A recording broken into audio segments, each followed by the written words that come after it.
morning, and thank you so much for making time out to come to our media briefing. My name is Naledi Gausekwe, and next to me is Comrade Maruping Lekwene. He is the Deputy Provincial Secretary of the ANC in the province, and he'll be reading our press statement to which.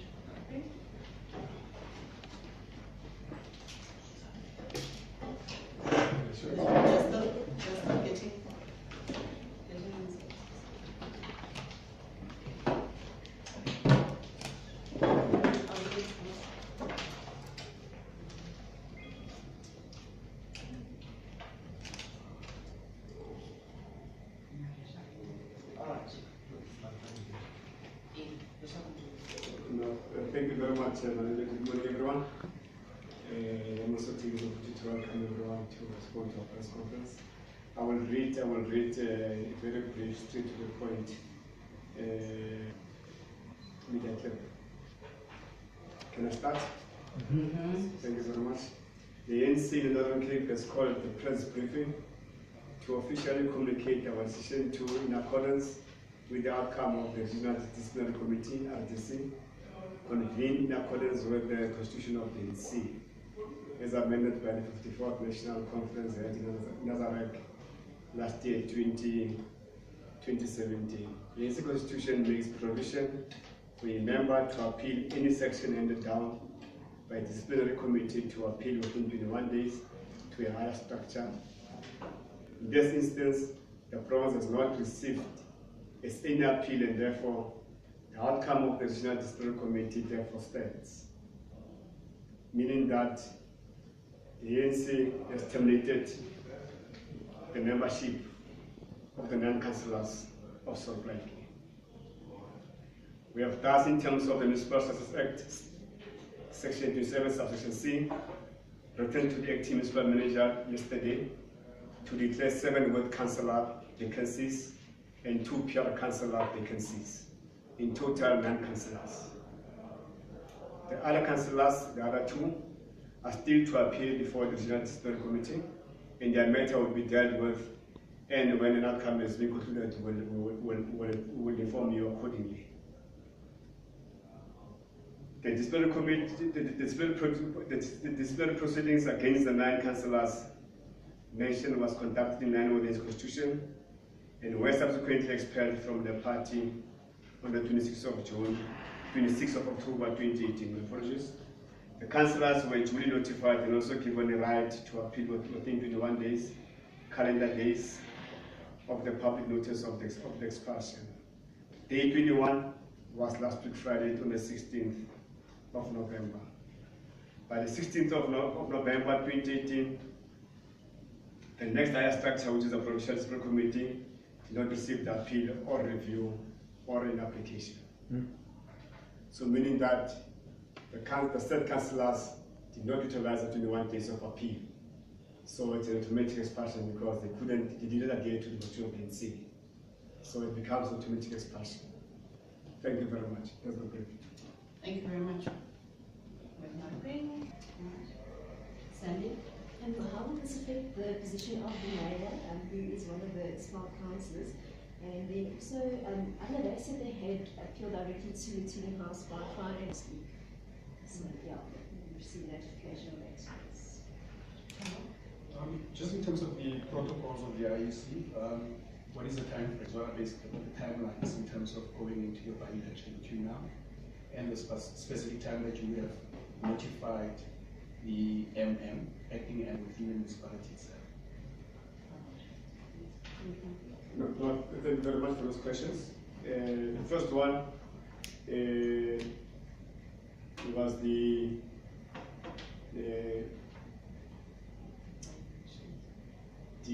by-elections. In terms of procedure, in line with Section 27, Subsection C of the Local Municipal Structures Act, we as a party we have written a letter to the acting municipal manager to declare vacancy. So it's within the honors of the acting mayor to engage with the IEC to declare the vacancies, because all councillors, given its party activity, they don't represent themselves, they represent their own parties. So the party, through the office of the secretary, communicate to the acting MM to engage IEC. With that process, then the IEC will declare a vacancy. That's the procedure we need to follow. Because there must be evidence that the said party has exhausted the internal proceedings or process in terms of disciplinary and all that before IEC can declare a vacancy. You can't just wake up tomorrow and say IEC create a vacancy and then they remove a councillor. There must be, that's why we have submitted all the relevant documents, which backs our argument as an organization. On the issue on the mayor, of course, you're right, saying the mayor is affected. It means that the council have to sit, reconvene, and elect a new council, and elect a new mayor or acting mayor for the issue to function. Around the appeal to the House, well, I cannot conflict because the Constitution of the ANC is very clear. It says that when you appeal, because in this instance, the REC through its regional disciplinary committee conducted the disciplinary process. It means that the said councillors must appeal to the next higher structure, which becomes a provincial disciplinary committee within 21 days. So by Friday, 8th of business, there was no appeal or any commission received. Instead, what we have received at Amhawi, Sandy, we have received an appeal, a review, like they are reviewing the outcome of the sentence, which is a total different matter as well. So we confine ourselves as a province, as a PC, to the Constitution of the ANC, that those said councillors must appeal to the next higher structure, which becomes a provincial disciplinary committee. And I think the Constitution of the ANC is instructive, it's obligatory, it tells you what to do. It doesn't say you may or will, or you can go to national. So it is how we interpret and understand the Constitution of the ANC. So on the issue of the elections around IEC, I know after the acting NL submitted the documents, submission by the ANC, then the IEC what it wanted to, they declare the by-elections within 90 days. If they are satisfied with the documents and the process, then IEC will then declare the by-elections within 90 days. So if you do a rough calculations, November, it will be December, January, February. By February, we might be in our by-elections in supply for the second ones. Yes, it's a process which is driven by IEC. So what we did as ANC is to follow the due process so that we must enable them to declare the vacancy. Yes. Second round, your question, please. Yes, please. My name is Adjunk-sekretaris from the FM. There were sentiments that the instruction to suspend councillors was supposed to come from national. People were saying, how can provincial suspend councillors when the instruction is supposed to come from national? So we just need to know if the ANC followed the right procedures to suspend councillors. Yeah, what I'm able to say, there were sentiments. Indeed, there were sentiments. They were not the rules of the Constitution of the ANC. The Constitution of the ANC is clear. The councillors in the province, like it's sort of like report to the regional executive committee because it's at the regional level. And then in that region, there's a province, which is the PC, which then plays oversight over the REC. So the abstraction between conferences in this province, it becomes a PC. And the REC is the powers which have been delegated to by the PC. So the PC in any province of the NC is even the highest, is the highest structure, is serves as arbiter on decisions of discipline and on how to conduct ourselves also of the NC. Of course, if the province process the disciplinary process, that individual that complain will have the due to appeal to the next higher structure, which becomes the NEC. So in this case was the REC. So the sentiment that the province or the region cannot discipline councillors, it's a fallacy. It's neither here nor there. It's not a fact. It's just, as you said, it's what you said is what you use. Sentiments. Sentiments. It's the feeling just there. So we don't run the ANC based on sentiments. We run the ANC based on regulations and rules, especially when it comes to discipline. Thanks, Prof. Maruping. Gabriela and then Yuri follow. Yeah. Again. All right. Which queue should I go? Gabriela, can we take him before you? Yeah. All right. I do apologize for that. No, it's We just need to know. Still what? We just need to know: is the organization not worried that somehow this may affect the elections? Yes. You must understand the character of the ANC first and foremost. It's a huge organization, we're a mass-based, multi-class, omnibus organization, but also we're a disciplined force of the left, meaning that whatever we do as members of the ANC, we must define ourselves within the discipline of the organization. We can't oppose us on the parameters of the organization. So by saying that no one is above the organization, its constitution. So if we need to safeguard and defend the organization, the ANC will do everything with its means to do that exactly. We have engaged with councillors more than 10 times, as a region, as a province. Also as the ANC, we must make the point, we're not just punitive. We don't just rush to punish any individual within the organization. We first exhaust internal processes and persuade comrades, engage comrades. And at some point when we think we've exhausted everything, we then invoke Section 25 of the Constitution of the ANC, which is discipline. But it's the last option. So to be direct with you, I don't think it's going to affect the ANC for elections. In fact, it will call us to put us through an essay test for the election 2019, which of course will use it. Those by-elections, the ANC will use the by-elections as the preparations for the elections. I think we're combat ready. And I can even attest here. We'll contest all by-elections and wait for the outcome.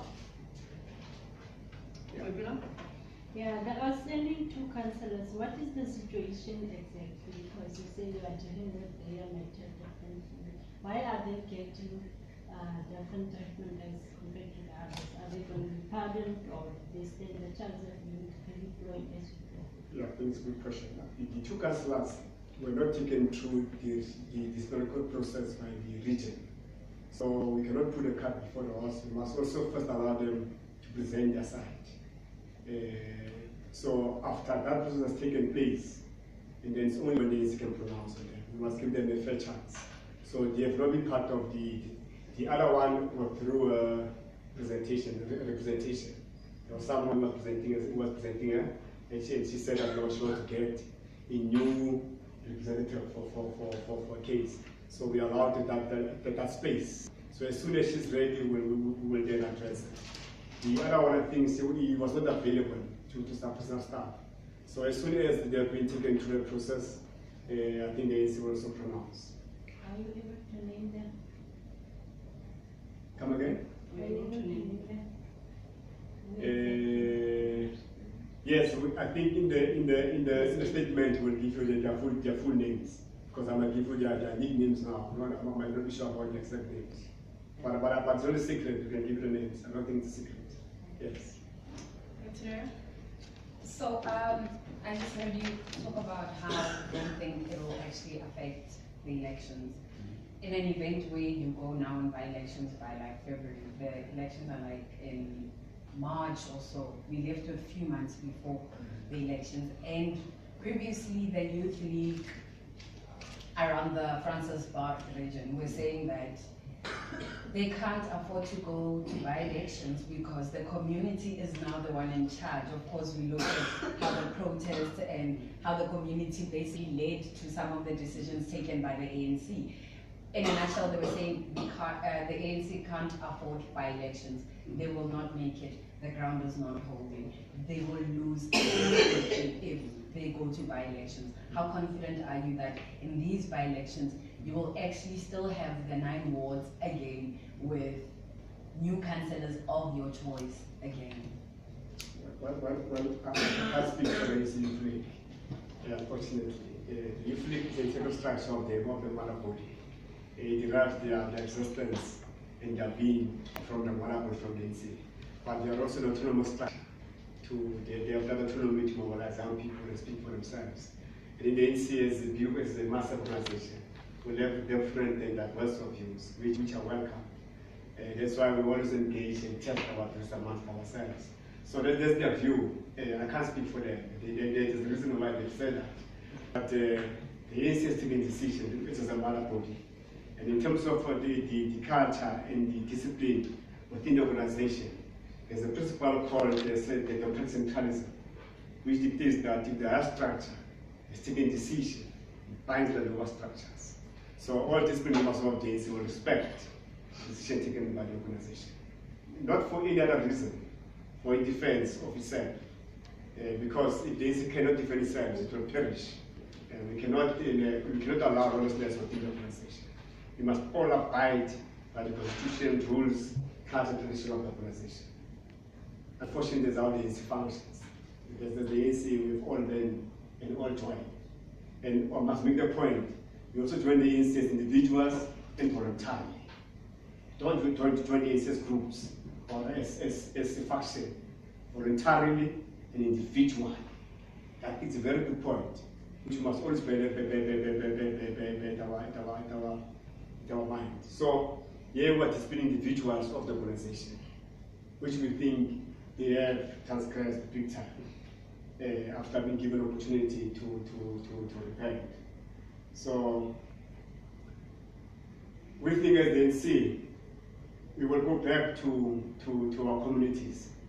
Those who give the ANC the mandate to govern supply chain, we'll go back to them to consult with them. That the mandate was given us was undermined and changed by some councillors. But we are coming to correct that mandate, to do it, to ensure that we engage with them, we lobby them, we mobilize them to vote for this. Yes. That's why we know our country, by the way, my sister, South Africa is a contested state. It's a highly contested country. So we cannot defend ourselves outside that. We contest the space of residency. So we're quite alive to the fact that we have to contest. We didn't even contest. That's why in 2019 we prepare ourselves when I contest. You think you'll secure the 9 wards again? Wait for the outcome of the by-elections, and then you must come and talk to me. Sure. All right. Last round of questions. You guys. Will you be answering questions that's not subject to the discussion today? Because I've got a couple of questions, but it's not about the councillors. All right. What we'll do is we'll do you a one-on-one. Thank you. Thank you. So it's just What to ask? Well, let me ask you. no, it's okay, fine. Let's okay. confine it to. Yes. Yeah. Okay. I just need to understand something. These councillors have been expelled, right? What happened to service delivery? Are they still allowed to practice their councillor duties? So if they see, like in this case, the 9 councillors, the expelled means that they don't represent the ANC anymore in South Africa municipality. The ANC has withdrawn its membership. The ANC has terminated the membership of these individual councillors.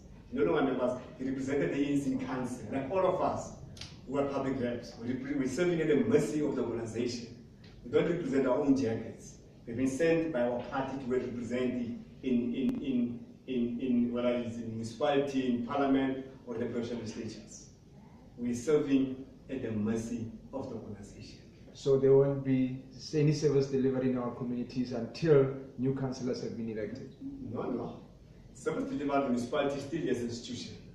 There's an institution there. It's not all the wards which have been. There are still peer councillors in those wards. Yes, every ward has been a peer councillor and a ward councillor. In the absence of the ward councillor, the peer councillor steps in. It's how it works. And then in the peer councillors, whether or not there's a ward councillor who will then do the work for the organization. So the municipality, what we are doing as the NC, we are reinforcing supply to do exactly what you're asking, to have the ability to provide services to the people of Kimberley without fail. So because of this impasse and internal challenges and squabbles, it to an extent impeded on the work of service delivery, the work of supply municipality. That's what we are correcting here.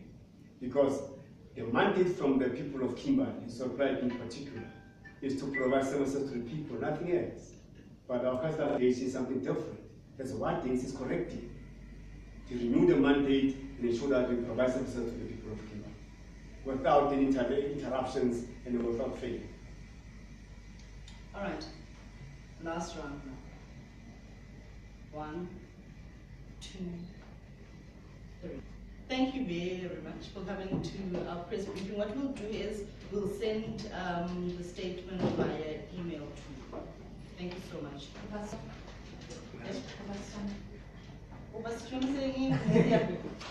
Yes?